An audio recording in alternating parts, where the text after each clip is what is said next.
السلام عليكم ورحمة الله تعالى وبركاته. أعوذ بالله من الشيطان الرجيم. بسم الله الرحمن الرحيم. رسلا مبشرين ومنذرين لئلا يكون للناس على الله حجة بعد الرسل وكان الله عزيزا حكيما. صدق الله العظيم.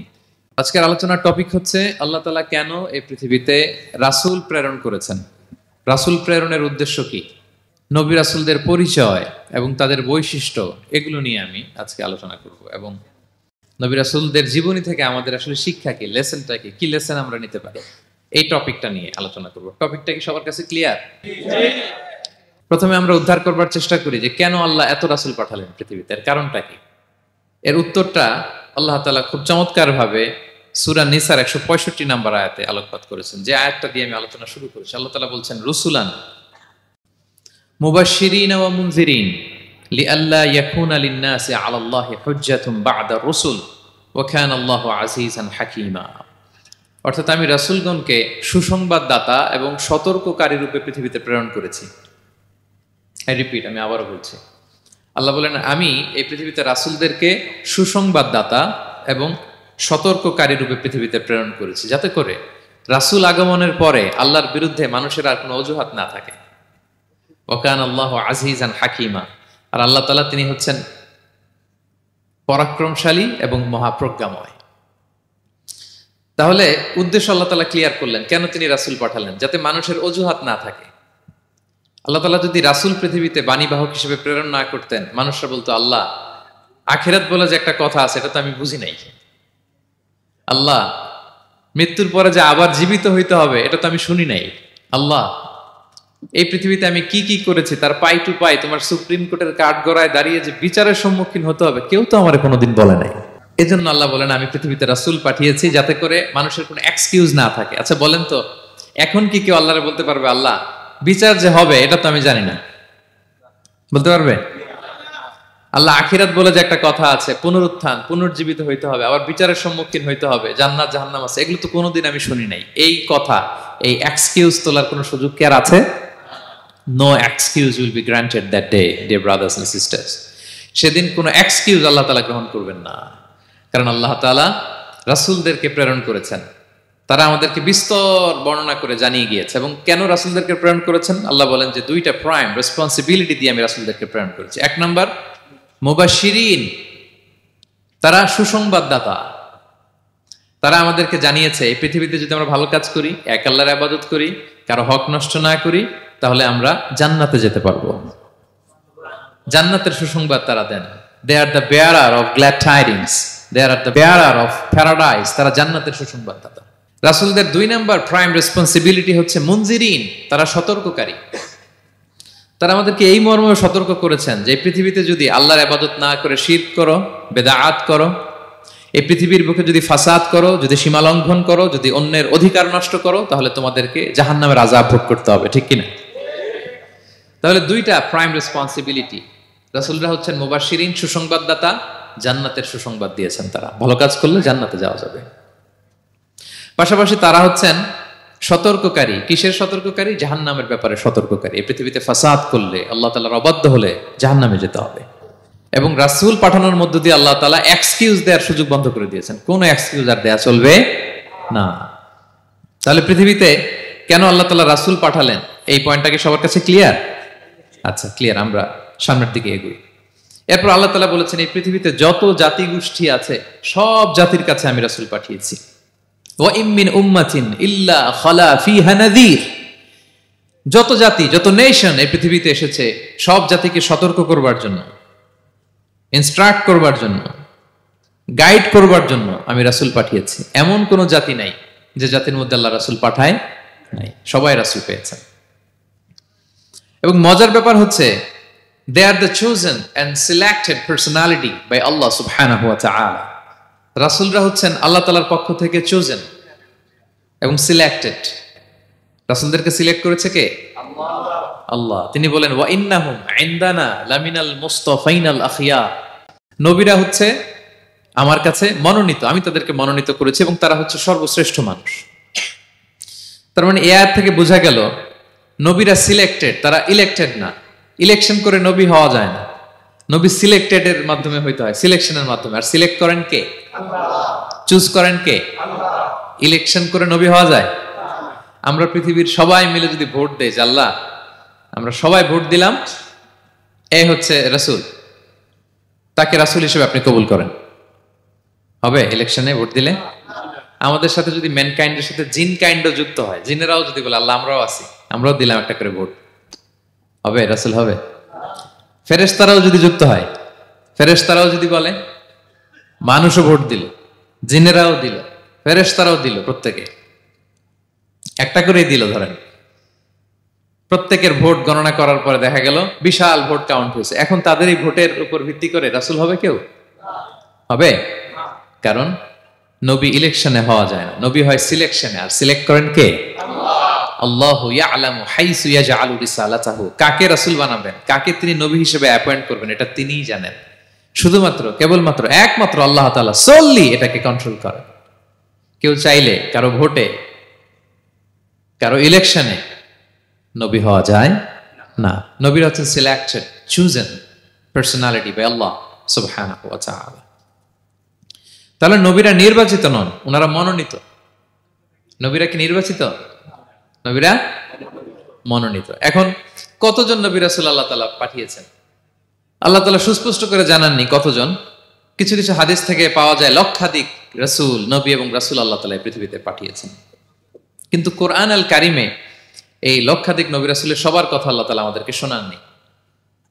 আল্লাহ তাআলা মাত্র 25 জন রাসূলের কথা আমাদেরকে শুনিয়েছেন। কতজন?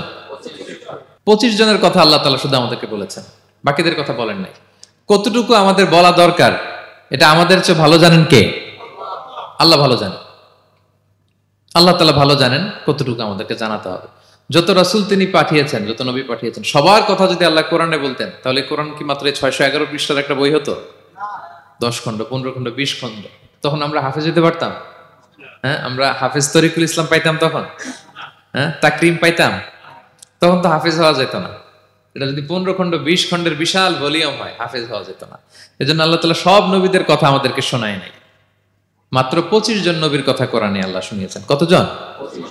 আল্লাহ বলেন রুসুলান কদ কসাসনাহুম আলাইকা মিন ক্বাবলু ওয়া রুসুলান লাম নাকসুসহুম আলাইক। নবী হে, অনেক রাসূলের কথা আপনাকে শুনিয়েছি, আবার অনেক রাসূলের কথা আমি শোনাই নাই। যাদের কথা শোনানোর প্রয়োজন মনে করেছি তাদের কথাই আমি শুনিয়েছি। তাহলে আমরা বুঝলাম কোরআনে বর্ণিত হয়েছে কয়জন নবী রাসূলের নাম? সবাই বলবেন আওয়াজ করে, কয়জন? 25 জন। এবং এই 25 জন নবীর মধ্য থেকে 6 জনের নামে আল্লাহ 6টা সূরা ডেডিকেট করেছেন কোরআনে। 6টা সূরা উৎসর্গ করেছেন। সূরা ইউনুস, সূরা ইউসুফ, সূরা ইব্রাহিম, সূরা মুহাম্মদ, সূরা নূহ, সূরা হুদ। 6 জন নবী। কয়জন নবী? 6 নবীর নামে আল্লাহ তাআলা 6টা সূরা ডেডিকেট করেছেন। এবং এই যত নবী আল্লাহ তাআলা পাঠিয়েছেন, সব নবীর উপর ঈমান আনা আবশ্যক। হ্যাঁ, it's compulsory to believe in every messenger sent by Allah subhanahu wa ta'ala to validate our faith. আমাদের ঈমানটাকে প্রিজার্ভ করার জন্য সব নবীর উপর আমাদের ঈমান আনতে হবে, সব নবী। আমরা যে ঈমান আনি, ঈমানে মুফাসসাল, যেখানে 7টা বিষয়ের উপর বিস্তারিত ঈমানের যে ঘোষণা আমরা দেই। আমরা তো বলি যে ঈমানে একটা মুজমাল আর একটা কি মুফাসসাল। ঈমানে মুফাসসালে 7টা বিষয়ের প্রতি ঈমান আনতে হয়। আমানতু বিল্লাহি ওয়া মালাইকাতিহি ওয়া কুতুবিহি, তারপরে ওয়া রুসুলিহি, পাইছেন? ওয়াল ইয়াউমিল আখিরি ওয়া বিল কদরি খাইরিহি ওয়া শাররিহি মিনাল্লাহি তাআলা ওয়াল বা'সি বা'দাল মাউত। এই 7টা বিষয়ের উপর বিস্তর ঈমান আমাদের আনতে হয়। এই 7টার মধ্যে রাসূলদের ব্যাপার আছে না নাই? রাসূলদের উপর ঈমান আনতে হবে। যদি না আনি তাহলে আরকানুল ঈমান পূর্ণ হলো না, আমার ঈমান পরিপূর্ণ হবে না। তাহলে রাসূলদের উপর পূর্ণাঙ্গ ঈমান আনা এটা আবশ্যক। এবং এই সকল নবী এবং রাসূলদের একটাই ধর্ম ছিল। ধর্মটার নাম কি? সবাই বলুন, কি নাম? সবার একটাই ধর্ম, সব নবীর একটাই ধর্ম। কারণ আল্লাহর কাছে মনোনীত ধর্ম কয়টা? একটা। ইন্নাদ দীনা ইনদাল্লাহিল ইসলাম। আল্লাহর কাছে মনোনীত একটাই ধর্ম, সেটা হচ্ছে ইসলাম। এই যে ইহুদি বলে, নাসারা বলে, এগুলো ধর্ম না, এগুলো বংশ, গোষ্ঠী, জাতির নাম অনুসারে নামকরণ করা হয়েছে। যেমন নাসারা এসেছে, ঈসা আলাইহিস সালামের মা মারিয়াম ফিলিস্তিনের নাসিরিয়া শহরে জন্মগ্রহণ করেছেন। নাসিরিয়া, ওইখান থেকে আসছে নাসারা। ইয়াকুব আলাইহিস সালামের 10 ছেলে, এই 10 ছেলের মধ্যে থেকে এক ছেলের নাম হচ্ছে ইয়াহুদা। এই ইয়াহুদা থেকে এসেছে ইহুদি। কিন্তু সব নবীর ধর্ম একটা। আওয়াজ করে বলুন তো সবাই, সেটা কি? ইসলাম। সবার ধর্ম একটা ছিল ইসলাম। বিষ্ণু ইসা ইসলাম বলেন, ওয়াল আম্বিয়াউ ইখওয়াতুন লিআল্লাতিন। সেই বুখারীর বর্ণনা, নবীগণ হচ্ছে একে অন্যের বৈমাত্রেয় ভাইয়ের মতো। বৈমাত্রেয় ভাই মানে মা ভিন্ন কিন্তু বাবা এক, এরকম হয় না? ধরেন আমার বাবা যদি একাধিক বিয়ে করে, তো প্রত্যেক স্ত্রী গর্ভে যদি সন্তান আসে, তো আমরা সবাই তো ভাই, কি বলেন? কিন্তু মা ভিন্ন। মা কি? তবে বাবা এক। নবীদের দৃষ্টান্তটা এরকম, আল আম্বিয়া ও ইখওয়াতুন লিআল্লাত। নবীরা হচ্ছেন বৈমাত্রেয় ভাইয়ের মতো, তাদের মা ভিন্ন কিন্তু বাবা এক। বিষ্ণু ইসলাম বলেন, উম্মাহাতুহুম শাত্তা ওয়া দীনুহুম ওয়াহিদ। তাদের শরীয়ত, তাদের বিধিবিধান এটা ভিন্ন ভিন্ন, কিন্তু তাদের দিন কি? এক, সেটা হচ্ছে ইসলাম। সকল নবীর ধর্মের নাম হচ্ছে ইসলাম। যেমন ইব্রাহিম আলাইহিস সালামের ব্যাপারে আল্লাহ তাআলা বলেন, মা কানা ইব্রাহিমু ইয়াহুদিয়ান ওয়ালা নাসরানিয়ান ওয়ালাকিন কানা হানিফাম মুসলিমা ওয়া মা কানা মিনাল মুশরিকিন। নবী ইব্রাহিম আলাইহিস সালাম উনি ইহুদিও ছিলেন না, নাসারাও ছিলেন না, উনি একনিষ্ঠ মুসলিম ছিলেন। কি ছিলেন? আল্লাহ নবী ইউসুফ আলাইহিস সালাম উনি সবসময় আল্লাহর কাছে দোয়া করতেন, আল্লাহ তাওয়াফানি মুসলিমান ওয়াল হিকনি বিসসালিহিন। আল্লাহ তুমি আমাকে মুসলিম হিসেবে মৃত্যু দিও আর সৎকর্মশীলদের সাথে অন্তর্ভুক্ত করে নিও। তো উনি মুসলিম না হলে এই দোয়া করতেন, আল্লাহ মুসলিম হিসেবে মৃত্যু দিও। সুলাইমান আলাইহিস সালাম রানী বিলকিসের কাছে একটা চিঠি লিখেছেন। এই চিঠি আবার পাঠিয়েছেন হুদহুদ পাখিকে দিয়ে। হুদহুদ পাখির ঠোঁটে করে এটা কামড় দিয়ে নিয়ে বিলকিসের রাজপ্রাসাদের ভেন্টিলেশনের ভিতর দিয়ে ঢুকে বিলকিস লাঞ্চ করে বিশ্রাম নিতেছিল, এর বুকের উপরে চিঠিটা রেখে ফুরুত করে উড়াল দিছে হুদহুদ। খুলে দেখে অদ্ভুত এক চিঠি, ইন্নাহু মিন সুলাইমান ওয়া ইন্নাহু বিসমিল্লাহির রহমানির রহিম। তো বিলকিসকে উদ্দেশ্য করে সাল্লাল্লাহু আলাইহি ওয়াসাল্লাম বলেছিলেন, আল্লাহ তাআলু আলাইয়া ওয়াতুনি মুসলিমিন। বিলকিস অবাধ্য হয়ো না, বাড়াবাড়ি করো না, মুসলিম হয়ে আমার কাছে ফিরে আসো। কোন নবী বলছেন? তো উনি যদি মুসলিম না হতেন, উনি মুসলিম হওয়ার আহ্বান করতেন? প্রিয় ভাইরা, তাহলে সব নবীর ধর্ম একটা, সেটা কি? ইসলাম। সব নবী একই ধর্মের অনুসারী ছিলেন। এ পর্যায়ে আমরা কমন প্রফিটিক ফিচার্স, 10টা কমন ফিচার আছে যেটা সব নবীদের ক্ষেত্রে প্রযোজ্য। সব নবীদের ক্ষেত্রে এই ফিচারগুলো পাওয়া যায়। এই 10টা কমন ফিচার নিয়ে আলোচনা করব ইনশাআল্লাহ। এই 10টা কমন ফিচারের 1 নম্বর হচ্ছে আল ওয়াহি। সকল নবীকে আল্লাহ তাআলা ওহী পাঠিয়েছেন, রেভেলেশন, প্রত্যাদেশ। ওহী মানে সিক্রেট মেসেজ, যেটা নবী শোনে আর আল্লাহ জানে, দুনিয়ার মানুষ এটা শোনে না। নবীরা বললে কেবল শোনে। সুবহানাল্লাহ বলেন। সব নবীকে আল্লাহ এই ওহীটা পাঠিয়েছেন। জিবরাইল আলাইহিস সালাম মারফত ওহী পাঠিয়েছেন, অথবা সরাসরি কিতাব পাঠিয়েছেন, কিংবা সহিফা পাঠিয়েছেন। আল্লাহ তাআলা ইরশাদ করছেন, ইন্না আওহাইনা ইলাইকা কামা আওহাইনা ইলা নূহি ওয়ান নাবিয়িনা মিন বা'দি। নবী নূহ আলাইহিস সালামের পরে সব নবীদের কাছে আমি যেমনি ওহী পাঠিয়েছি, আপনার কাছেও আমি এভাবে ওহী পাঠিয়েছি। সব নবীদের কাছে আমি এভাবে ওহী পাঠিয়েছি। সূরা বাকারার শুরুতে মুত্তাকিদের সংজ্ঞা দিতে যে আল্লাহ তাআলা বলেন, ওয়াল্লাযীনা ইউমিনুনা বিমা উনজিলা ইলাইকা ওয়া মা উনজিলা মিন ক্বাবলিক ওয়া বিল আখিরাতি হুম ইউকিনুন। মানে নবী হে, মুত্তাকি তো তারা যারা আপনার উপর যে কিতাব নাজিল হয়েছে এটার উপরও ঈমান আনে, ওয়া মা উনজিলা মিন ক্বাবলিক, এর আগে যত কিতাব নাজিল হয়েছে তার উপরও ঈমান আনে। তা আমরা যদি শুধু কোরআনের উপর ঈমান আনি হবে? তার আগে যত কিতাব, আসমানি কিতাব নাজিল হয়েছে এগুলোর উপরও ঈমান আনার দরকার আছে না নাই? বলেন বলেন। তাওরাতের উপর ঈমান আনতে হবে, জাবুর, ইনজিল, সুহুফে ইব্রাহিম ও মূসা সবগুলোর উপর ঈমান আনতে হবে। তো এই ওহীগুলো আল্লাহ তাআলা নাজিল করেছেন। তাহলে 1 নাম্বার কমন ফিচার হচ্ছে আল্লাহ তাআলা ওহী পাঠিয়েছেন, সব নবীকে ওহী দিয়েছেন। 2 নাম্বার ফিচার হচ্ছে same language of the people. নবীকে আল্লাহ তাআলা যেই জাতিগোষ্ঠীর কাছে পাঠিয়েছেন তিনি ওই জাতির ভাষাতেই কথা বলেছেন। ধরেন মালয় এলাকাতে যদি আল্লাহ নবী পাঠান আর ওই নবী যদি আরবিতে কথা বলে, তা আমাদের মালয়েশিয়ান ভাইরা বুঝবে? আচ্ছা, আরব দেশে যদি আল্লাহ একজন নবী পাঠান, ওই নবী ধরেন যে ম্যান্ডারিনে কথা বলে, চাইনিজ ভাষায়, আরবরা বুঝবে? চায়নাতে ধরেন আল্লাহ তাআলা এক নবী পাঠালো, সে ওখানে যে হিন্দি ভাষায় কথা বলে, চাইনিজ লোকেরা বুঝবে না। তাহলে যেই জাতির কাছে আল্লাহ পাঠাইছেন ওই জাতির ভাষা দিয়ে আল্লাহ নবীকে পাঠাইছেন। সুবহানাল্লাহ। আল্লাহ তাআলা ইরশাদ করেন, ওয়ামা আরসালনা মির রাসূলিন ইল্লা বিলিসানি কওমিহি লিউবাইয়িনা লাহুম। আল্লাহ তাআলা যত রাসূল পৃথিবীতে প্রেরণ করেছেন, বিলিসানি কওমি, যে জাতির কাছে প্রেরণ করেছেন ওই জাতির ভাষায় প্রেরণ করেছেন, যাতে করে নবীর কথা এরা বুঝে। নবীরা এসেছেন বাণীবাহক হয়ে, এখন এই বাণী যদি বুঝতে না পারে তাহলে কাজ হবে।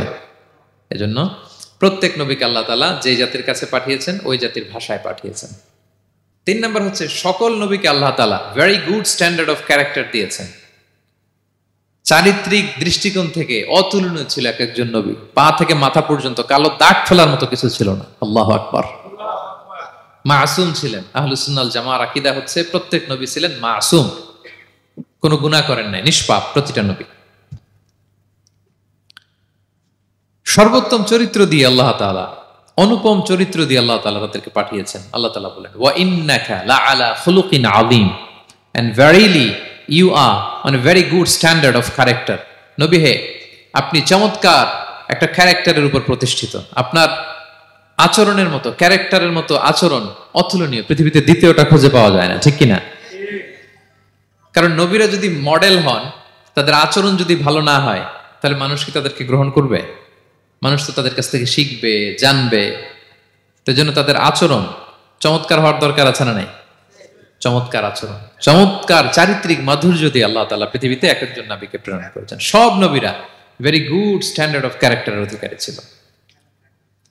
4 নম্বর হচ্ছে প্রত্যেক নবীকে আল্লাহ তাআলা মিরাকেল দিয়েছেন, মানে মুজিজা, as a proof of their prophethood. তাদের নবুয়তির প্রমাণ হিসেবে আল্লাহ তাআলা তাদেরকে মিরাকেল দিয়েছেন, মুজিজা। যেমন সালেহ আলাইহিস সালামকে আল্লাহ তাআলা মুজিজা দিয়েছিলেন। তার জাতির কাছে যখন তিনি দাওয়াত দিলেন, তারা বলল, সালেহ তুমি যে নবী এটা আমরা বুঝবো কি করে? এক শর্তে আমরা তোমার উপর ঈমান আনতে পারি। সাল্লাল্লাহু আলাইহি ওয়াসাল্লাম বললেন, কি শর্ত? বলতেছে, এই যে পাহাড় দেখো, এই পাহাড়ের ভেতর থেকে যদি একটা উট বের করো, 10 মাসের গর্ভবতী একটা উটটা বেরোবে, বেরোয় বাচ্চা দিবে, সাথে সাথে আমরা উটের দুধ দহন করে খাবো, এরপর আমরা ঈমান আনবো। চিন্তা করছেন কত শর্ত? পাহাড়ের ভেতর থেকে কি বের করে দেখাইতে হবে? উট। উনি আল্লাহর কাছে দোয়া করলেন, আল্লাহ বললেন কবুল। তবে কথা না শুনলে কিন্তু খবর আছে।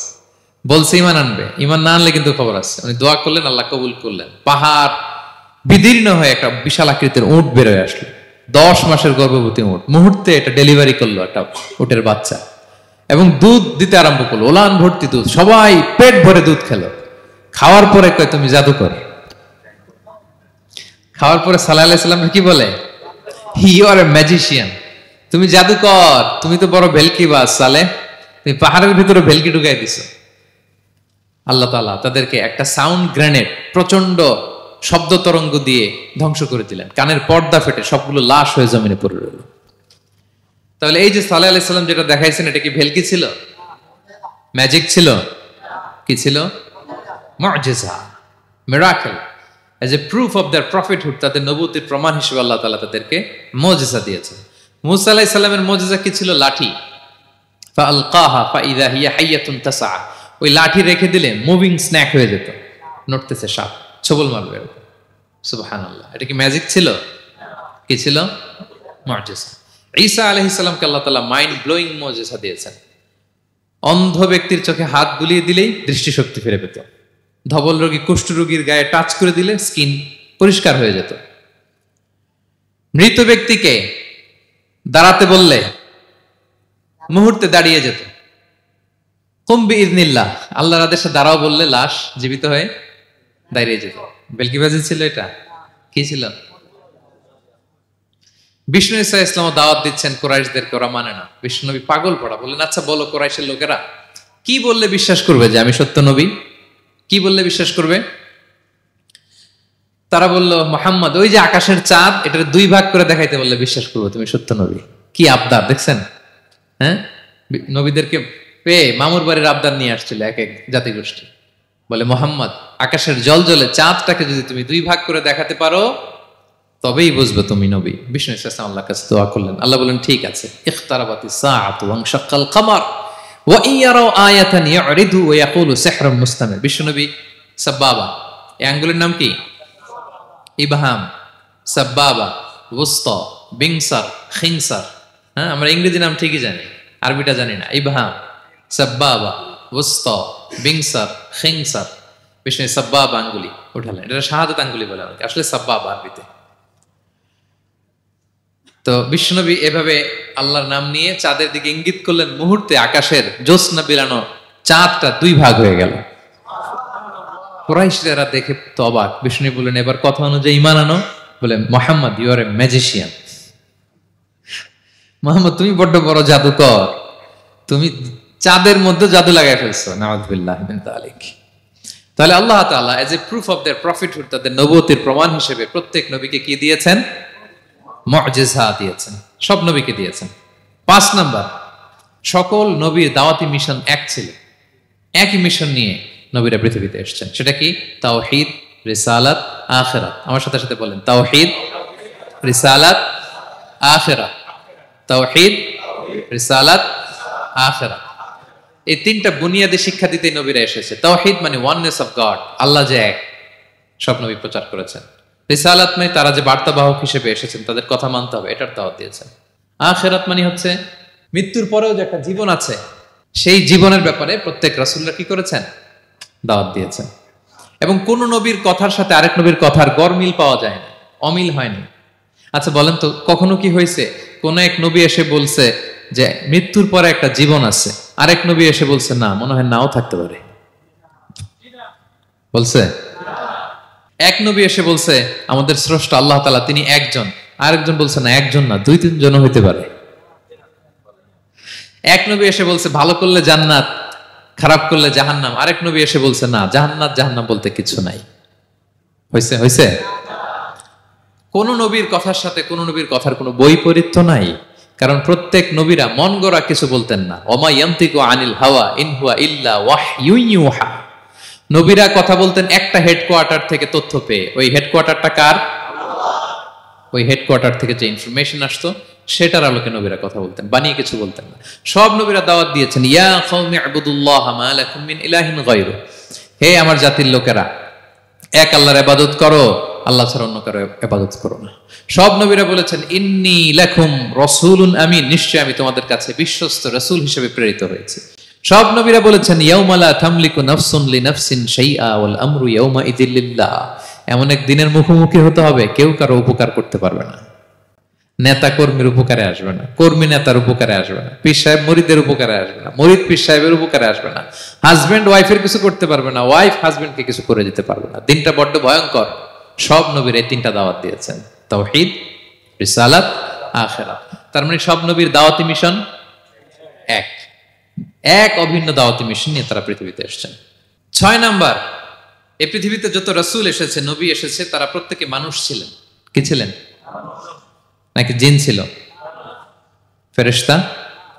প্রেরিত সব নবীরা কি ছিল? মানুষ ছিল। মক্কার কুরাইশরা বলতো মা লিহাযা রাসূলি ইয়াকুলু আত-তাআমা ওয়া ইয়ামশি ফিল আসওয়াক। ব্যাপার কি, মুহাম্মদ আবার কেমনে রাসূল হয়? আমরাও বাজারে যাই, উনিও যায়, আমরাও বিয়ে করি, উনিও বিয়ে করে, আমাদেরকে মারলে কাটলে লাল রক্ত, ওনারও রক্ত বের হয়। তো তারা চাচ্ছিল, তারা বলতেছিল যে মানুষ না দিয়ে আল্লাহ যদি ফেরেশতা পাঠাইতো নবী হিসেবে, তাইলে না ভালো হইতো। তালবাহান, এটার কি বলে? ফেরেশতা পাঠালে কি বলতো জানেন? ফেরেশতা পাঠালে বলতো ফেরেশতাদের তো ক্ষুধা লাগে না, এরা বুঝবে কি আমাদের কষ্ট? ফেরেশতাদের তো জৈবিক চাহিদা নাই, এরা কেমনে বুঝবে? ফেরেশতাদের তো খারাপ কাজ করার প্রবণতা, টেন্ডেন্সি নাই। আমাদের যে কষ্ট, দুঃখ, ফিলিং, সেটা তো ফেরেশতারা বুঝে না, ফেরেশতারা কেমনে আমাদের নবী হয়? এটা বলতো, ঠিক কিনা? তালবাহানা বলে কেমন রাসূল, আমরা যা করি তাই করে। আল্লাহ বলেন সব নবীকে আমি মানুষ হিসেবে প্রেরণ করেছি। বিষ্ণু ইসলাম বলেন ইন্নামা আনা বাশারুম মিসলুকুম, নিশ্চয় আমি তোমাদের মতোই মানুষ। তোমাদের মতোই কি মানুষ। তো পার্থক্য হচ্ছে ইউহা ইলাইয়া, আমার কাছে ওহী আসে, প্রত্যাদেশ আছে আল্লাহ তাআলার পক্ষ থেকে। তাহলে 6 নম্বর যেই কমন ফিচার আমরা জানলাম, আল্লাহর পাঠানো সবগুলো নবী এবং রাসূল তারা কি ছিলেন? সবাই বলুন, তারা কি ছিলেন? মানুষ ছিলেন। 7 নম্বর কমন ফিচার হচ্ছে আল্লাহর পাঠানো সব নবী এবং রাসূলরা ওনারা পুরুষ ছিলেন। কি ছিলেন? কোন নবী কি নারী ছিল বলেন তো? হ্যাঁ, নারী নবী আছে? নাই। নবী হওয়ার জন্য ম্যাসকুলিনিটি শর্ত, পুরুষ হওয়া শর্ত। কারণ নবীকে অনেক বড় বড় জিনিসের নেতৃত্ব দিতে হবে, মাঝে মাঝে মিলিটারি তৈরি করতে হবে, লিডারশিপ লাগবে, যুদ্ধ পরিচালনা করতে হবে। নারীদের পক্ষে এটা সম্ভব? কঠিন। আমাদের বোনদের অনেক ধরনের দুর্বলতা আছে, তাদের মাসে কিছুদিন তারা আল্লাহর আদেশে অসুস্থ থাকে, ঠিক কিনা? পিরিয়ড তাদের চলে, ওই সময় সালাত পড়তে পারে না, অনেক প্রতিবন্ধকতা তাদের আছে। বাচ্চা যদি ধারণ করে পেটে 9 মাস, ওনারা অসুস্থ, শেষের মাসগুলোতে তো কঠিন জটিল অবস্থা। বাচ্চা ডেলিভারির পরেও 40 দিন ব্লিডিং আছে না নাই? তাহলে অনেক ধরনের জটিলতা আল্লাহ তাআলা ওনাদের দিয়েছেন। এজন্য আল্লাহ তাআলা নবুয়তের গুরু দায়িত্ব, এটার জন্য আল্লাহ তাআলা পুরুষদেরকে সিলেক্ট করেছেন। আলহামদুলিল্লাহ বলেন। তাহলে যত নবী এবং রাসূল পৃথিবীতে এসেছিল ওনারা পুরুষ ছিল। আল্লাহ বলেন, ওয়ামা আরসালনা মিন ক্বাবলিকা ইল্লা রিজালান নূহি ইলাইহিম। নবী হে মুহাম্মদ, আপনার আগে যত নবী এবং রাসূলকে আমি পৃথিবীতে প্রেরণ করেছি তাদেরকে পুরুষ হিসেবে প্রেরণ করেছি, কোন নারীকে আমি নবুয়তের মর্যাদা দেই নাই। 8 নাম্বার, প্রত্যেক নবীকে আল্লাহ তাআলা একটা গ্রুমিং, একটা ট্রেনিং সেশনের মধ্য দিয়ে নিয়েছেন। সেটা কি? সেটা হচ্ছে সবাইকে আল্লাহ তাআলা শেফার্ড হিসেবে কাজ দিয়েছিলেন, রাখাল হিসেবে। পৃথিবীর সব নবীরা ছাগল চড়াতেন, সব, আদম আলাইহিস সালাম থেকে শুরু করে বিষ্ণু ঈসা ইসলাম পর্যন্ত। সুবহানাল্লাহ পড়বেন না? বিষ্ণু ঈসা ইসলাম বলেন, মা বাআসাল্লাহু নাবিয়্যান ইল্লা রাআল গানাম। আল্লাহ এমন কোন নবী পাঠায় নাই যেই নবী ছাগল চড়ায় নাই। সব নবী। সাহাবারা অবাক হয়ে বললেন, ওয়া আনতা ইয়া রাসূলুল্লাহ, হে নবী আপনিও ছাগল চড়িয়েছেন? বিষ্ণু বললেন, হ্যাঁ, আমি তো অল্প কিছু পারিশ্রমিকের বিনিময়ে মক্কার লোকদের ছাগল চড়িয়ে দিতাম। সুবহানাল্লাহ। কেন সব নবীকে দিয়ে আল্লাহ ছাগল চড়ালেন? এই ট্রেনিং সেশন, গ্রুমিং সেশন কেন? কারণ ছাগলকে একসাথে বসানো কঠিন। ছাগল একটু কি বলে, একটু টেরা টাইপের প্রাণী, কথা শুনতে চায় না। ধরেন যে সারা সপ্তাহ আপনি খুব ব্যস্ত, একদিন সুযোগ পাইছেন সপ্তাহে যে আজকে আমি ফ্রি আছি, যাই পুকুরে যে আমিও গোসল করি, ছাগলটারও গোসল করাই। এটা ধরে যদি এখন পুকুরের দিকে টান দেন, কি করবে? পা দুইটা এমন শক্ত করে মাটিতে ধরে রাখবে, আপনি যত টানবেন ওর ঘাড়ের চামড়া ছিঁড়ে যাচ্ছে, তারপরেও আসে না। এরপর ছাগলগুলোর একসাথে রাখা কঠিন, একটা নেচে ওদিকে যায়, আরেকটা লাফ দেয় এদিকে, আরেকটা ওইদিকে। এদেরকে যদি কেউ একত্রিত করতে পারে তাহলে এই জাতিকে, মানব জাতিকে একত্রিত করা তার জন্য একেবারে সহজ, পানি ভাত, ঠিক কিনা? এজন্য আল্লাহ এই মানব গোষ্ঠীর উপর লিডারশিপ কায়েমের আগে ছাগল চড়িয়েছেন। এবং যারা মরুভূমিতে ছাগল চড়ায়, যে শেফার্ড গুলো, যেই রাখালগুলো, তাদের অনেক শক্তিশালী হইতে হয়। গায়ে শক্তি না থাকলে ছাগল চড়ানো যায় না, কিন্তু লাঠি নিয়ে হই হই করে পিছনে দৌড়াইতে হয়, নেকড়ের ছোবল থেকে ছাগলগুলোকে রক্ষা করতে হয়, বাঘ নেকড়ে এগুলো থেকে বাঁচাইতে হয়। তার মানে এটা করার মধ্য দিয়ে এই জাতিকে কিভাবে জাহান্নামের আগুন থেকে বাঁচাবে নবীদের ওই ট্রেনিং হয়ে যায়। সুবহানাল্লাহ।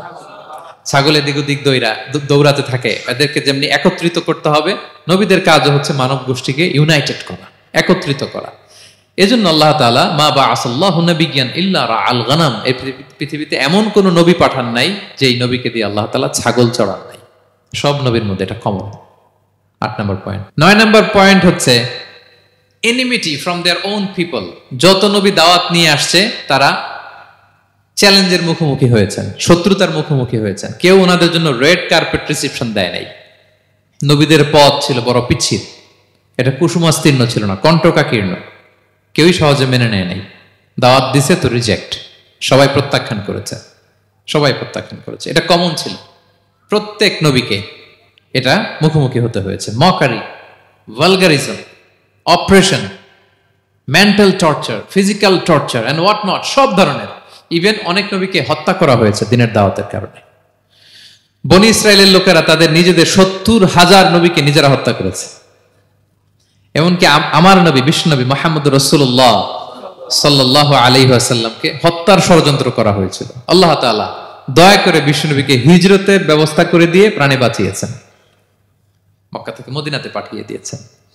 তাহলে এই পথ বড় কঠিন ছিল, নবীদের পথ, সব নবীর জন্য, এক্সেপ্ট সুলাইমান এবং দাউদ আলাইহিস সালাম, তাদের কথা ভিন্ন।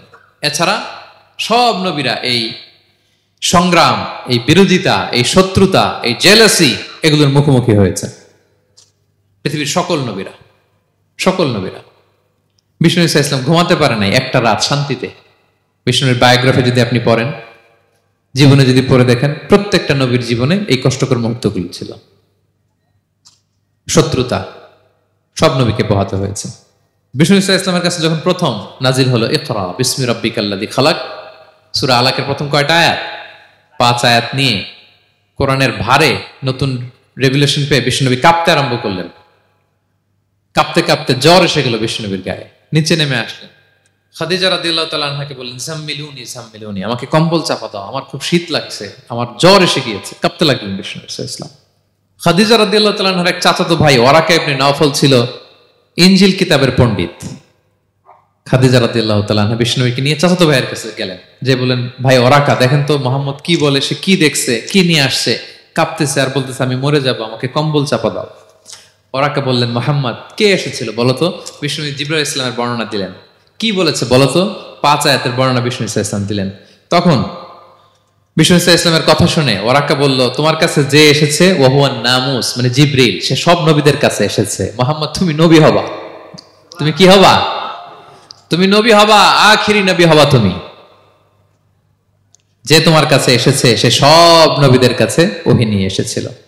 আর জেনে রাখো মোহাম্মদ, তোমার এলাকার লোকেরা একদিন তোমাকে এলাকা থেকে বের করে দিবে। ভবিষ্যৎবাণী করতেছিলেন। বিশ্বনবী বললেন, আওয়া মুখরিজিয়াহুম, আমার ভাই বেরাদার, আমার জ্ঞাতি গোষ্ঠীর লোকেরা আমার এলাকা ছাড়া করবে? ওরাকা বললেন, হ্যাঁ। লাম ইয়াতি রাজুলুন কাত্তু বিমিসলি মা জিতা বিহি ইল্লা উদিয়া, তোমার মতো এরকম রিসালাতের দায়িত্ব নিয়ে যারাই কোনো জাতির কাছে এসেছে তাদের সাথে এরকম শত্রুতা করা হয়েছে। বিষ্ণু ইসলাম সেদিনের কথা শুনে, ওরাকার কথা শুনে অবাক হয়েছিলেন। তাহলে সব নবীদের ক্ষেত্রে 9 নম্বর কমন বৈশিষ্ট্য হচ্ছে তাদেরকে বাধার সম্মুখীন হতে হয়েছে। এখনো যারা নবীদের পথে চলবে বা চলে, তাদের জীবনে বাধা বিপত্তি আছে না নাই? হ্যাঁ, তারা জেনে বুঝেই এই পথে এসেছে, তারা হিসাব মিলিয়েই এই পথে নেমেছে। এজন্য বাধা বিপত্তি চ্যালেঞ্জ কোন মুমিনকে তার রাস্তা থেকে সরাতে পারে না, ঠিক কিনা বলেন? এক চুলো নড়াতে পারে না। এটা নবীদের পথ, এটা নবীওয়ালা কাজ। এখানে জুলুম থাকবে, এখানে বাধা বিপত্তি থাকবে, এখানে চ্যালেঞ্জ থাকবে। এই পথটা সোজা, সিরাতুল মুস্তাকিম। যদি শেষ মাথায় যাওয়া যায়, ডাইরেক্ট জান্নাতুল ফিরদাউস। আলহামদুলিল্লাহ। তাহলে সব নবীরা বাধার সম্মুখীন হয়েছে। 9টা কমন ফিচার গেল। 10 number, the last common feature, পৃথিবীর সব নবীরা ইন্তেকাল করেছেন, আর কোন নবী আসবেন? আসবে? পৃথিবীর সব নবীরা মারা গিয়েছেন, কিন্তু আলামুল বারজাখে, বারজাখের জগতে নবীরা জীবিত। আই রিপিট, আমি আবারও বলি, প্রত্যেক নবী তার কবরে জীবিত। আলামুল বারজাখে। আমরা এই দুনিয়াতে আসার আগে যেই জগতে ছিলাম, ওই জগৎটার নাম হচ্ছে আলামুল আরওয়াহ, মানে রুহের জগৎ। সেখান থেকে আমরা এই জগতে এসেছি, এটার নাম আলামুদ দুনিয়া, দুনিয়ার জগৎ। আবার মৃত্যুর পরে যে নতুন এক্সটেশনে আমরা যাব, সেটার নাম হচ্ছে আলামে বারজাখ, বারজাখের জগৎ। নবীরা ওই বারজাখের জগতে জীবিত। বিষ্ণু ইসলাম সুনানে আবু দাউদের হাদিসে বলেন যে, ইন্নাল্লাহা হাররামা আলাল আরদি আন তাকুলা আজসাদাল আম্বিয়া, আল্লাহ তাআলা এই জমিনকে, নবীদের দেহকে কনজিউম করাকে হারাম করে দিয়েছেন। মানে জমিনের জন্য নবীদের লাশকে পচিয়ে ফেলা, খেয়ে ফেলা হারাম। যত নবী যেখানে ইন্তেকাল করেছেন, তাদের পবিত্র দেহ মোবারক এখনো আগের মতো একেবারে যখন মৃত্যুবরণ করেছিলেন তখন লাশটা যেমন তাজা ছিল, এখনো প্রত্যেকে তার কবরে এরকম তাজা লাশ নিয়ে শুয়ে আছে। প্রত্যেক নবী কবরে জীবিত। বিষ্ণু ইসলাম ওনার কবরে জীবিত। তবে এটা বারজাকি জগতে। এই দুনিয়া তিনি যেভাবে জীবিত ছিলেন ওইভাবে না, বারজাকি জগতে জীবিত। আমরা যখন প্যারা নবীর উপর সালাম পৌঁছাই, দুরুদ পড়ি, প্রত্যেক ফেরেশতা, একটা ফেরেশতা আছে এই দুরুদগুলোকে নিয়ে বিষ্ণুনবীর কাছে পৌঁছায়। আপনার বাবার নাম, আপনার নাম বলে ফেরেশতা বলে যে অমুকের ছেলে অমুক আপনাকে সালাম দিয়েছে। বিষ্ণুনবী কবর থেকে নিজে ওই সালামের উত্তর বলে, কারণ বিষ্ণু ইসলাম বারজাকের জগতে তিনি জীবিত। হায়াতুন নবী, বারজাকের জগতে তিনি জীবিত। আরেক হাদিসে বিষ্ণু ইসলাম বলেন, আল আম্বিয়া ও আহিয়াউন ফি কুবুরিহিম ইউসাল্লুন, নবীরা তাদের কবরে জীবিত, সেখানে তারা সালাত আদায় করে। নবীরা তাদের কবরে কি করে? সালাত আদায় করে। তাহলে এই 10টা হচ্ছে কমন ফিচার্স এবং প্রফিটস। সব নবীদের মধ্যে এই বিষয়গুলো পাওয়া যায়। সর্বশেষ পয়েন্ট হচ্ছে lessons from the life of the profits. এত নবী রাসূল যে আল্লাহ তাআলা আমাদের হেদায়েতের জন্য পাঠালেন, তাদের জীবনী থেকে আমাদের জন্য শিক্ষা কি, লেসন কি, এটা জানার দরকার আছে না নাই? বলেন, কি লেসন আমরা নিব? অনেক লেসন আছে। আমি সংক্ষিপ্ত পরিসরে 2-1টা বলি। আমি আমার মিজানুর রহমান আজহারি ভেরিফাইড ইউটিউব চ্যানেলে প্রফেট সিরিজ নামে একটা সিরিজ করেছি, 25 পর্বের। কোরআনে কয়জন নবীর নাম উল্লেখ হয়েছে? 25। আর আমার চ্যানেলে কয় পর্ব? তার মানে 25 জন নবীর ব্যাপারে আমি ওয়েল ডকুমেন্টেড ম্যানারে একাডেমিকলি আলোচনা করেছি। আপনারা শুনবেন, আপনাদের জন্যই করেছি, শুনবেন আপনারা। এবছর 21শে বইমেলায় আপনারা শুনেছেন আমার একটা বই প্রকাশিত হয়েছে। বইয়ের নাম হচ্ছে জেগে ওঠো আবার। এটা আমি নিজে লিখেছি। আরেকটা বই 6 খণ্ডের আমি সম্পাদনা করেছি, সেটা হচ্ছে ছোটদের নবী রাসূল। বইটার নাম কি? ছোটদের নবী রাসূল। সত্যায়ন প্রকাশন থেকে 6 পর্বের খুব চমৎকার গ্রাফিক্যাল ইউজার ইন্টারফেস দিয়ে আপনার সোনামণিরা, বাচ্চারা তারা জেনে যাবে যে তাদের আসল আইকন কারা, তাদের আসল সুপার হিরো কারা, তাদের অনুসরণীয় অনুকরণীয় ব্যক্তিত্ব হবে কারা। এই বইটা লিখতে, সম্পাদনা করতে আমাদের অনেক চ্যালেঞ্জ আমরা ফেস করেছি, কারণ এটা আপনাদের জন্য লিখি নাই, লিখছি কাদের জন্য? বাচ্চাদের জন্য। আমি বাচ্চাদেরকে গল্প শোনাচ্ছি এরকম একটা ভাব নিয়ে লিখেছি। আমি বারবার ভেবেছি যে আমার ছোট্ট মেয়েটাকে যদি আমি শোনাই, ওকে বুঝাইলে ও কিভাবে বললে বুঝবে। গল্পের মতো করে খুব রস দিয়ে, আনন্দ দিয়ে প্রতিটা বাক্য এভাবে সাজানো হয়েছে। 6 খণ্ডের ছোটদের নবী রাসূল সিরিজ, যদি সুযোগ হয় আপনারা সংগ্রহ করবেন। বড়দের নিয়েও আমরা নবী রাসূলদের উপর আমাদের সামনে কাজ আসবে, আমরা জানাবো। তো আজকের এই কায়েত ফাউন্ডেশন বাংলাদেশের এই প্রোগ্রামে সর্বশেষ যে পয়েন্টটা আপনাদের সামনে আমি উপস্থাপন করতে চাই, সেটা হচ্ছে lessons from the life of the prophets. নবী রাসূলদের জীবনী থেকে আমাদের জন্য কি শিক্ষা। 25 জন নবীকে কভার করা সম্ভব হবে না। আমি সেখান থেকে মাত্র 7 জন নবীর জীবনী থেকে 7টা শিক্ষা 7 মিনিটে বলে আমরা শেষ করে দেব ইনশাআল্লাহ বিইذنিল্লাহ। প্রথমে আমরা শুনবো সাইয়েদনা আদম আলাইহিস সালামের জীবনী থেকে শিক্ষা। পৃথিবীর প্রথম নবী কে ছিল বলেন তো? আদম আলাইহিস সালাম। আমরা যেমনি আমাদের শৈশব ছিল, কৈশোর ছিল, যৌবন, তারপর বার্ধক্যের দিকে যাচ্ছি, ওনার কি এরকম ছিল? আদম আলাইহিস সালামের শৈশব ছিল না? ছিল? কৈশোর ছিল? কনফিউশনে পড়ে গেছে। ছিল? ছিল না। মজার ব্যাপার হচ্ছে ওনার শৈশব কৈশোর ছিল না, ওনাকে আল্লাহ সৃষ্টি করতে যুবক করে সৃষ্টি করছে। সুবহানাল্লাহ, তো আসতে কেন? সৃষ্টি করতেই যুবক, 60 হাত লম্বা। কয় হাত? 60 হাত লম্বা করে তৈরি করছেন আদম আলাইহিস সালামকে। আপনারাও যারা জান্নাতে যাবেন 60 হাত লম্বা হয়ে ঢুকবেন, 33 বছরের যুবক হয়ে ঢুকবেন। 80 বছর বয়সে মারা গেল, কত বছর বয়সে ঢুকবেন? গালে কোনো দাড়ি থাকবে না। এই দুনিয়ায় দাড়ি রেখে নেন, ওখানে দাড়ি ছাড়া উঠবেন একেবারে কোনো জুরদা মুর্দা। ও আবনা ও সালাসাম ওয়া সালাসিন, 33 বছরের তাগড়া ইয়াং সুপারস্টার হয়ে জান্নাতে ঢুকবো আমরা। তো আদম আলাইহিস সালামকে আল্লাহ প্রথম নবী করে পৃথিবীতে পাঠালেন। ওনাকে জান্নাতে সব খাইতে বললেন যে সব খাও, একটা গাছের কাছে যেও না। কিন্তু শয়তান সে তার মিশন নিয়ে আসে, সে আদম আলাইহিস সালামকে ভুলভাল বোঝালো, আদম আর হাওয়াকে, যে একটা কাজ করো, আল্লাহ তাআলা তোমাকে না করছে কেন জানো? আল্লাহ তো চায় না তুমি জান্নাতে থাকো, আল্লাহ চায় তোমাদেরকে দুনিয়াতে পাঠাই দিবে। তো তুমি যদি ওই গাছের ফল খেয়ে ফেলো, আল্লাহ আর দুনিয়াতে পাঠাইতে পারবে না। কিন্তু আল্লাহ চায় তোমাদেরকে কই পাঠাবে? কিন্তু যদি গাছের ফল খেয়ে ফেলো আর পাঠাইতে পারবে না। এজন্য আল্লাহ নিষেধ করছে গাছের ফল খায় না। চিন্তা করছেন? উল্টা, পুরো উল্টোটা বুঝাইছে।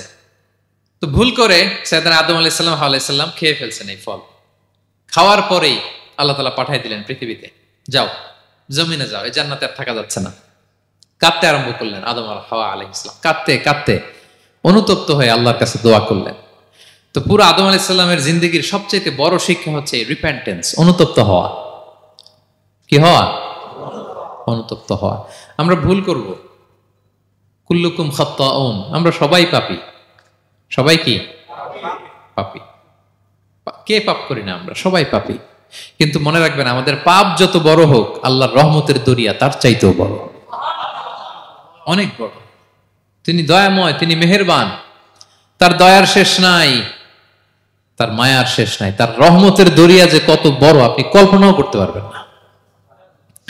শয়তান আর আমাদের মধ্যে পার্থক্য হচ্ছে, শয়তান পাপ করে পাপে অটল থাকে, কিন্তু বিশ্বাসীরা পাপ করার সাথে সাথেই ক্ষমা চায় কার কাছে? এটা হচ্ছে আদম আলাইহিস সালামের জীবনী থেকে আমাদের জন্য সবচেয়ে বড় লেসন। সাইয়েদনা আদম আলাইহিস সালাম উনি ভুল করে যখন বুঝতে পারলেন, অনুতপ্ত হলেন, চোখের পানি ছাড়লেন। 2 ফোঁটা পানি আল্লাহর কাছে সবচাইতে প্রিয়। এক হচ্ছে জেহাদের ময়দানে মুজাহিদের গা বেয়ে ঝরে পড়া রক্তের ফোঁটা, 2 হচ্ছে অনুতপ্ত বান্দার চোখের পানির ফোঁটা। অনুতপ্ত বান্দা নিজের ভুল স্বীকার করে মাথাটা নিচু করে চোখের পানি ছেড়ে দিয়ে যখন আল্লাহর কাছে কাঁদে, তার চোখের পানি চোখ বেয়ে নাকের ডগা বেয়ে জমিনে ড্রপ করার আগেই আল্লাহ তার সব গুনাহ মাফ করে দেয়। সাইয়েদনা আদম আলাইহিস সালাম কাঁদতে আরম্ভ করলেন, কাঁদতে কাঁদতে অনুতপ্ত হয়ে দোয়া করলেন, রব্বানা যালামনা আনফুসানা ওয়া ইল্লাম তাগফির লানা ওয়া তারহামনা লানাকুনান্না মিনাল খাসিরিন। রব্বানা, হে আমাদের রব, যালামনা আনফুসানা, আমরা আমাদের নফসের উপর জুলুম করেছি, ভুল করেছি, অন্যায় করেছি, অপরাধ করেছি। ওয়া ইল্লাম তাগফির লানা, আল্লাহ তুমি যদি ক্ষমা না করো, তুমি যদি মাফ না করো, লানাকুনান্না মিনাল খাসিরিন, আল্লাহ আমরা ধ্বংস হয়ে যাব, আমরা ক্ষতিগ্রস্ত হয়ে যাব, আমরা লুজার হয়ে যাব। এই বাক্যগুলো বলে বলে যখন আল্লাহ তাআলার কাছে দোয়া করলেন, আল্লাহর রহম হলো। আল্লাহ দয়া করে সাইয়েদনা আদম আর হাওয়া আলাইহিস সালামকে ক্ষমা করে দিলেন। ক্ষমা করে আবার জান্নাতের এন্ট্রির ঘোষণা দিলেন যে আবার দুনিয়ার জীবন শেষ করে আসো, যেখান থেকে আসছিলে আবার ওখানে ঢুকতে পারবে। তাহলে আদম আলাইহিস সালামের জীবন থেকে আমরা যে লেসনটা পাই সেটা কি ভাই? বলেন বলেন। অনুতপ্ত হওয়া, রিপেন্টেন্স। আমরাও যদি জীবনে ভুল করি কি করবেন? ভুলের উপর অটল থাকবেন, অনড় থাকবেন, একগুঁয়ে ধরে বসে থাকবেন, সীমা লঙ্ঘন করবেন? আমরা ক্ষমা চাইব। কার কাছে ক্ষমা চাইব? ক্ষমা দেওয়ার জন্য তিনি বসে থাকেন। শেষ রাতে আল্লাহ প্রথম আসমানে চলে আসেন। প্রথম আসমানে এসে ডাকতে থাকেন, আলা মিন মুস্তাগফিরিন আগফির আলা, কে ক্ষমা চাবা? কে পাপ করেছে, জুলুম করেছে, বলো, আমি ক্ষমা দেওয়ার জন্য আসছি। আলা মিন মুস্তারজিকিন আরযুক আলা, কার রিজিকের দরকার, কার চাকরি নাই, কার ব্যবসা মন্দা, আমার কাছে চাও, আমি আল্লাহ বাড়িয়ে দেব। কার কি লাগবে বল, আমি দেব। আল্লাহ তাআলা দেওয়ার জন্য আসছে, আমি নেয়ার জন্য উঠতে পারি না। আমরা যেন আল্লাহ তাআলার কাছে চাই বেশি বেশি, এবং ভুল করলে যেন আমরা অনুতপ্ত হই। ভুল করলে আমরা কি হব? সাইয়েদনা আদম আলাইহিস সালামের জীবন থেকে আমরা এটা শিখলাম। 2 নম্বরে সাইয়েদনা নূহ আলাইহিস সালামের লাইফ থেকে আমরা কি শিখি? ওনার লাইফ থেকে আমরা শিখি হচ্ছে কনসিস্টেন্সি, মানে লেগে থাকা। ভালো কাজের জন্য কি করা? লেগে থাকা। উনি 950 বছর দাওয়াত দিয়েছিলেন ওনার জাতিকে। কয় বছর বলেন তো? 950 বছরের দাওয়াতি কার্যক্রমের ফলে উনি ফলোয়ার জোটাইতে পারছেন কয়জন জানেন? 80 জন। কয়জন? এরাই আমাদের পূর্বপুরুষ। আমরা পৃথিবীর সবাই কিন্তু এদেরই নাতিপুতি। এই 80 জনকে নিয়ে উনি নৌকার উপর উঠছিলেন, কিস্তির উপর, আর বাকিটা তো মহাপ্লাবন দিয়ে আল্লাহ ধ্বংস করে দিয়েছেন। ওই 80 জন আবার জমিনে এসে জমিন আবাদ করা শুরু হলো, ওখান থেকে পৃথিবীর সকল মানুষ। সুবহানাল্লাহ। উনি বলেন, ক্বালা রাব্বি ইন্নী দাআউতু কওমি লাইলান ওয়া নাহারা, আল্লাহ আমি দিন রাত এক করে আমার জাতি গোষ্ঠীকে দাওয়াত দিয়েছি। ফালাম ইয়াজিদহুম দুআই ইল্লা ফিরারা, কিন্তু আমার দেখলে লোকগুলো ভেগে ভেগে যায়। আর কি করে? আমার কথা যেন শুনতে না হয়, এরা কানে আঙ্গুল দিয়ে রাখে আর মুখে কাপড় পেঁচিয়ে রাখে। নূহ আলাইহিস সালাম তারপরও থামতেন না, কন্টিনিউয়াস দাওয়াতি কাজ। লোকজন নূহ আলাইহিস সালামকে পিটিয়ে আধামরা করে কাঁথা দিয়ে পেঁচিয়ে পাহাড়ে রেখে আসতেন। ওইখান থেকে এসে নূহ আলাইহিস সালাম আবার দাওয়াত দিতে শুরু করতেন। What a consistency! কিভাবে লেগেছিলেন! 950 বছর তিনি দাওয়াত দিয়েছেন, মাত্র 80 জন ফলোয়ার হয়েছিল। তাহলে আমরা অল্প দাওয়াতি কাজ করেই আমরা হতাশ হয়ে যায়। হায় রে, আমার কথা শুনলো না, হায় রে আমার কথা পৌঁছাইল না, হায় রে আমার কাছে এসে কেউ মুসলিম হইল না, হায় রে আমার কথা। অস্থির। আপনার কাজ হচ্ছে পৌঁছে দেওয়া, আপনার কাজ হচ্ছে কোরআনের কথা মানুষকে বলা। এটা দিয়ে কতটুকু কি হবে এটার ফয়সালা কার? তাহলে নূহ আলাইহিস সালামের জীবনী থেকে আমাদের শিক্ষা হচ্ছে কনসিস্টেন্সি। 950 বছর উনি লাগাতার দাওয়াত দিয়েছেন, থামে নাই, হতাশ হয় নাই, হাল ছাড়ে নাই। নবীরা কখনো হাল ছাড়ে না। সুবহানাল্লাহ পড়ে। 3 নাম্বার, ইব্রাহিম আলাইহিস সালামের জীবনী থেকে আমাদের জন্য শিক্ষা হচ্ছে ওবিডিয়েন্স, আনুগত্য। কি করে আল্লাহ তাআলার কাছে আনুগত্য করতে হয়। আল্লাহু আকবার। আমি মনে হয় 1 ঘন্টার উপরে আলোচনা করেছি আমার প্রফেট সিরিজ ইব্রাহিম আলাইহিস সালামের জীবনী নিয়ে। ওনার পুরো জীবনটা, আল্লাহ কোনো কিছু বলতে দেরি, আল্লাহর আদেশের সামনে মাথা পেতে দিতে ইব্রাহিম আলাইহিস সালামের দেরি হয়নি। আল্লাহ বলছেন আসলিম, ওয়া ইয ক্বালা রাব্বুহু আসলিম ক্বালা আসলামতু লিরাব্বিল আলামিন। হে ইব্রাহিম সারেন্ডার, সারেন্ডার। সুবহানাল্লাহ। ইব্রাহিম আনুগত্য করো, আল্লাহ আনুগত্য করছি। ওনার সন্তান হয় না, 86 বছর বয়সে একটা সন্তান দিলেন আল্লাহ তাআলা। আমাদের এখানে কার বয়স কত? সর্বোচ্চ বয়স কত আছি আমরা? এদিকে 60 বছরের উপর তো কেউ নাই, ঠিক কিনা? 86 বছর বয়সে আল্লাহ সন্তান দিয়েছেন, ইসমাঈল আলাইহিস সালাম। কত বছর বয়সে? সন্তানটা আদরের নাকি? হ্যাঁ, আদরের না? শেষ কালে একটা সন্তান পেলেন 86 বছর বয়সে। ইব্রাহিম আর হাজেরার ঘরকে উজাড় করে ফুটফুটে এক সন্তান ইসমাঈল আলাইহিস সালাম আসলেন। ভালোবাসা, আদর যেন ঠিকরে পড়ে, এত গদগদ ভালোবাসা। এবার বললেন, যাও হাজেরা আর দুধের সন্তান ইসমাইলকে মরুভূমিতে ফেলে দিয়ে আস। বলতে দেরি, রেখে আসতে দেরি নেই। এটাই হচ্ছে ইব্রাহিম আলাইহিস সালামের আনুগত্য। ধুধুমরু প্রান্তরে হাজেরা আর ইসমাইল আলাইহিস সালামকে রেখে আসলেন, চলে আসলেন। বুকটা ফেটে চৌচির, 86 বছর বয়সে একটা দুধ সন্তান পেলাম, দুধের বাচ্চা আমার স্ত্রী সহ মরুভূমিতে রেখে আসলাম। রেখে আবার থাকাও যাবে না, যাও তুমি ফিলিস্তিনে, এরা থাকবে মক্কায় মরুভূমির মাঝখানে। পরে আল্লাহ জুরহুম কওমের মাধ্যমে এদেরকে পানি, জামজাম অনেক কিছু দিলেন। লম্বা ঘটনার দিকে যাচ্ছে। এরপর হৃদয় যখন ফেটে চৌচির হয়ে যায়, তখন আল্লাহ তাআলা বলেন ঠিক আছে যাও, যা একটু ছেলেরা দেখে আসো। এবার যে দেখে ছেলেরা আরো মায়া লাগে, কারণ একটু বড় হয়েছে তো, এবার দৌড়াইতে পারে, হাঁটতে পারে। সুবহানাল্লাহ বলেন। এবার যখন দৌড়াইতে পারে, হাঁটতে পারে, আব্বু আব্বু বলে ডাকতে পারে, মায়াটা যখন একটু গাঢ় হয়েছে, আল্লাহ বলে এবার ছেলেরা জবাই কর। দেখছেন কি পরীক্ষা? 86 বছর বয়সে সন্তান পেল, রেখে আসলো মরুভূমিতে, একটু বড় হইলো, দেখা করতে গেল, এবার বলে জবাই করো। জবাই করো বলতে দেরি, ছুরি চালাতে দেরি হয়নি। কুরবানির ইতিহাস, লম্বা ইতিহাস, দিকে যাব। এরপরে আল্লাহ কবুল করলেন। এরপরে বললেন বাপ বেটা মিলে মরুভূমির মধ্যে ঘেমে ঘেমে একটা ঘর বানা। এরপরে ঘোষণা দাও মানুষকে, যেটা আমার ঘর। বাপ বেটা মিলে কষ্ট করে একটা ঘর বানালেন। এবার বললেন আজান দাও, ঘোষণা দাও, সবাই যেন এখানে আসে। আল্লাহ কারে ঘোষণা দিবে? কেউ তো নাই।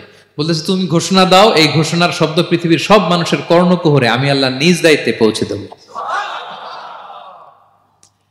আমরা যারা রুহের জগতেও তখনও ছিলাম, যারা লাব্বাইক বলতে পেরেছি, তাদের ঠিকই নসিবে ওই কাবা ঘর জিয়ারতের নসিব হয়ে যাবে। উনি ঘোষণা দিলেন, দেখেন কেউ নাই, ধুধুমরু প্রান্তর। আজকের মক্কাকে কল্পনা করেন তো কি অবস্থা। এই রমজানের লাস্ট 10 days অফ রমাদান আপনি জায়গা পাবেন? হজের চেয়েও বেশি মানুষ। কিভাবে আল্লাহ কবুল করেছেন, কিভাবে আনুগত্য, সাবমিসিভনেস, নিজেকে আল্লাহর কাছে পুরো সুপর্দ করা, এর নমুনা সাইয়েদনা ইব্রাহিম আলাইহিস সালাম পেশ করেছেন। তাহলে সংক্ষিপ্ত কথা হচ্ছে, আল্লাহ নবী ইব্রাহিম আলাইহিস সালামের জীবনী থেকে আমাদের জন্য শিক্ষা হচ্ছে অবিডিয়েন্স, আনুগত্য। কিভাবে আল্লাহর আদেশের সামনে মাথা পেতে দিতে হয়। পারা যাবে তো? হ্যাঁ, ওই ইব্রাহিম আলাইহিস সালামের রক্ত আমাদের দেহে বহমান। আমরাও নবী ইব্রাহিমের উত্তরসূরি। নবী ইব্রাহিমের আলাইহিস সালামের মতো আমরাও ইসলামের জন্য জীবন বিলিয়ে দেওয়ার দরকার আছে না নাই? বলেন বলেন। শক্ত পদে আমাদেরকেও এরকম স্যাক্রিফাইসের মেন্টালিটি অর্জন করতে হবে। অবিডিয়েন্স, আনুগত্যের শিক্ষা আমরা নবী ইব্রাহিম আলাইহিস সালামের কাছ থেকে পাই।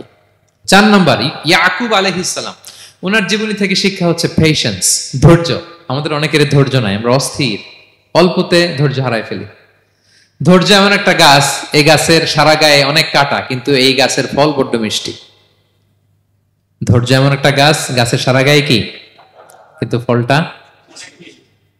ইয়াকুব আলাইহিস সালামের কলিজার টুকরা ইউসুফ আলাইহিস সালামকে ভাইয়েরা মেরে আহত করে কুয়ায় ফেলে দিস, কুয়া থেকে নিয়ে মিশরে বিক্রি করে দিস। এখন এতিম হয়ে আরেক জায়গায় থাকে, বাবার কলিজা ফেটে যায়, ছিঁড়ে যায়, কিন্তু কাউরে বিচার দেয় না, কাউরে কিছু বলে না। উনি বলে ইন্নামা আশকু বাসি ওয়া হুজনি ইলাল্লাহ, আমার দুঃখ কষ্ট মনের জ্বালার যন্ত্রণা আমি একজনের বলি, তিনি কে? আল্লাহ। ধৈর্য ধারণ করলেন। প্রাপ্তবয়স্ক অবস্থায় ওনার ছেলে বানিয়ামিন, তাকেও হারালেন। আবার বলে আমি কাউরে বিচার দিই না, একজনের বলে, তিনি কে?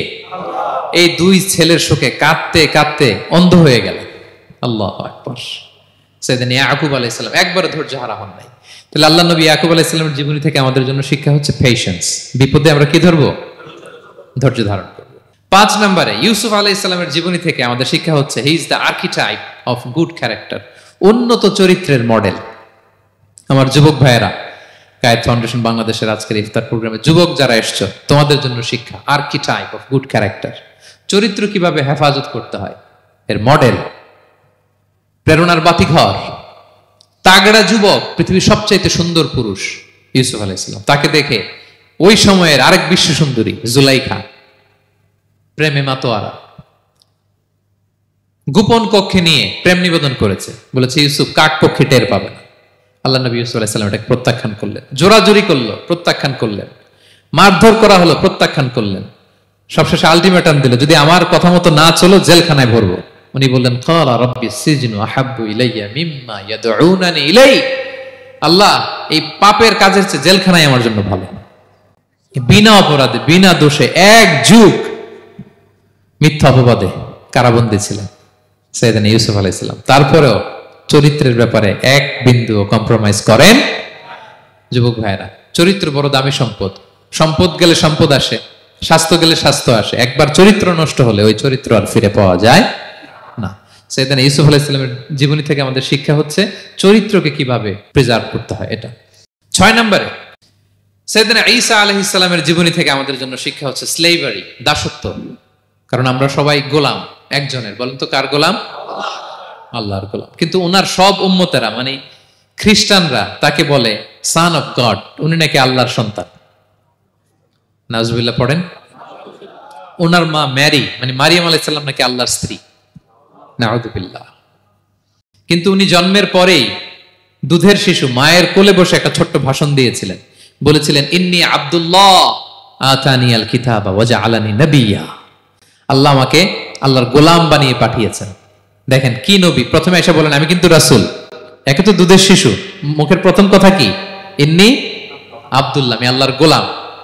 যাতে করে পুরো খ্রিস্ট সমাজের বিরুদ্ধে দলিল হয়ে থাকে যে তোমাদের নবী পৃথিবীতে এসে তার মুখ নিঃসৃত প্রথম শব্দটাই ছিল আমি আল্লাহর দাস, আমি আল্লাহর গোলাম। এবং উনাকে ওনার মাকে আল্লাহ স্পেশাল ইন্টারোগেট করবেন কিয়ামতের দিন। ঈসা, মারিয়াম, তোমরা কি বলে আসছিলা যে তুমি আমার বউ আর তুমি আমার সন্তান? ওনারা কাচুমাচু করে থার করে কাঁপবে আল্লাহর সামনে, কারণ এটা শিরকের প্রশ্ন। তারা বলবে আল্লাহ, আমরা যদি বলতাম আপনি তো জানতেন, আপনি যা শিখিয়েছেন আমরা তাই বলেছি। আল্লাহ জানেন যে উল্টাপাল্টা কিছু বলে নাই, তারপরেও কোটি কোটি মানুষের সামনে এত বিশাল জনগোষ্ঠী কেন এই নবীকে আল্লাহর সন্তান বললো? আল্লাহ তাআলা ঈসা আলাইহিস সালামকেও ছাড়বেন, জিজ্ঞেস করবেন। তিনি বলবেন আল্লাহ, আমি যে তোমার গোলাম এটার দাওয়াত দিয়েছি, আর আজীবন গোলামের মতোই ছিলাম। ঈসা আলাইহিস সালাম কৃষকের সাথে, মজুরের সাথে, কুলির সাথে, ধোপাদের সাথে বন্ধুত্ব করেছিলেন। সমাজের নিচু শ্রেণীর লোকেরা ছিল তার ফলোয়ার। আল্লাহু আকবার। তাহলে সাইয়েদনা ঈসা আলাইহিস সালামের জীবনী থেকে আমরা শিখলাম আমরা সবাই আল্লাহর গোলাম, আল্লাহর দাস। সর্বশেষ নবী, বিশ্ব নবী, পেয়ারা নবী মুহাম্মদুর রাসূলুল্লাহ সাল্লাল্লাহু আলাইহি সাল্লামের জীবনী থেকে কি শিক্ষা? এই শিক্ষা তো বলতে গেলে ঘন্টার পর ঘন্টা লাগবে। একটা শিক্ষা শুধু বলি, সেটা হচ্ছে মার্সি। ওমা আরসালনাকা ইল্লা রাহমাতাল লিল আলামিন। I have sent you as a mercy for the entire universe. নবী হে, আমি আপনাকে গোটা বিশ্বের সবার জন্য রহমত করে প্রেরণ করেছি।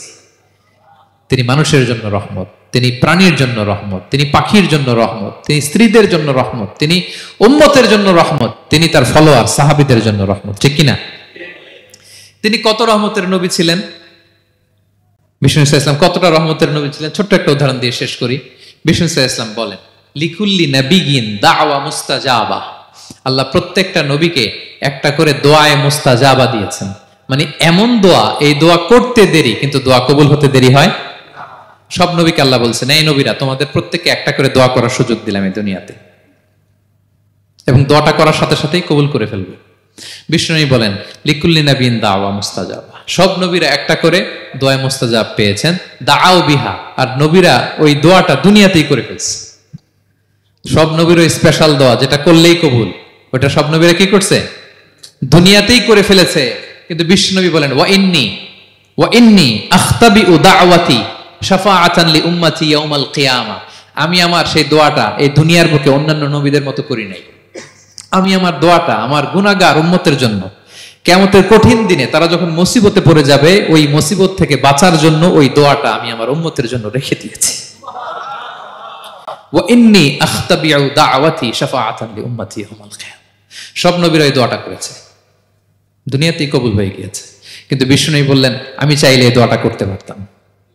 তায়েফের ময়দানে বিষ্ণুনবী ওই দোয়া করলে বিষ্ণুনবীর গা দিয়ে রক্ত ঝরে না। কুরাইশদের সাথে বিষ্ণুনবীর 3 বছর জেল খাটা লাগে না। মদিনাতে বিষ্ণুনবী অনেক না খেয়েছিলেন, পেটে পাথর বেঁধেছিলেন, দোয়া করলে জান্নাত থেকে খাবারের বস্তা চলে আসতো, মুহূর্তেই কবুল। জীবনের কোন কঠিন পরিস্থিতিতে বিষ্ণুনবী এই দোয়াটা করে নাই। বিষ্ণু বলেন আমি আমার এই দোয়াটা স্পেশালি আমার গুনাহগার উম্মতের জন্য রেখে দিয়েছি। কিয়ামতের কঠিন ময়দানে আমার গুনাহগার উম্মত যখন বিপদে পড়ে যাবে, তাদেরকে ওই বিপদ থেকে বাঁচানোর জন্য ওই দোয়াটা আমি প্রিজার্ভ করে দিয়েছি। বিষ্ণু ইসলাম আমার জন্য এই দোয়াটা রেখে দিয়েছে। প্রিয় ভাইয়েরা, এই দোয়াটা আপনার জন্য রেখে দিয়েছেন। বিষ্ণুনবী দোয়াটা আমাদের জন্য রেখে দিয়েছেন। চাইলে এই দুনিয়াতে এই দোয়াটা করতে পারতেন, করেন নাই। সব নবীরা করে ফেলেছেন।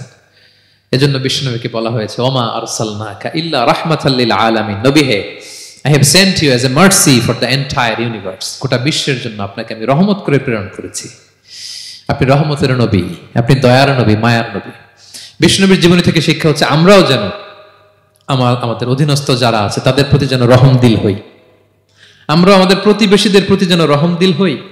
আমরাও আমাদের ফ্যামিলির সদস্যদের প্রতি যেন রহমদিল হই। এই মার্সি, এই দয়া মায়ার ছোঁয়া যেন বিষ্ণুনবীর উম্মত হিসেবে আমাদের হৃদয়েও থাকে। সবাই পড়ি আমিন। তাহলে সম্মানিত সুধী, নবীদের এই লাইফ লেসন থেকে আমরা যেগুলো শিখলাম এগুলো আমাদের জীবনে বাস্তবায়নের দরকার আছে না নাই? বলেন বলেন। বেশি বেশি নবীদের জীবন চর্চা করবেন তো? প্রফেট সিরিজের যে লেকচারগুলো আপনাদের জন্য রেখেছি আপনারা শুনবেন তো? সবাই ছেলে মেয়েদেরকে নবীদের জীবনী শেখাবেন তো? তারাই হচ্ছে আমাদের রিয়াল হিরো, তারাই হচ্ছে সুপার হিরো। দে আর আওয়ার আইকন। এবং আমাদের হেদায়েতের জন্য তাদেরকে আল্লাহ তাআলা আমাদের কাছে পাঠিয়েছেন নবী হিসেবে, রাসূল হিসেবে। নবীরা যেই পথে চলেছেন, যে দিক নির্দেশনা আমাদেরকে দিয়েছেন, আমরা যেন আমাদের জীবনকে ওই পথে ওই মতে পরিচালিত করতে পারি। আল্লাহ তাআলা আমাদের সবাইকে কথাগুলো বোঝা আর আমল করার তৌফিক দান করুন। হাযা মা ইনদি ওয়াল ইলমু ইনদাল্লাহ আলাইহি তাওয়াক্কালতু ওয়া ইলাইহি উনীব। ওয়াসসালামু আলাইকুম ওয়া রাহমাতুল্লাহি তাআলা ওয়া বারাকাতুহু।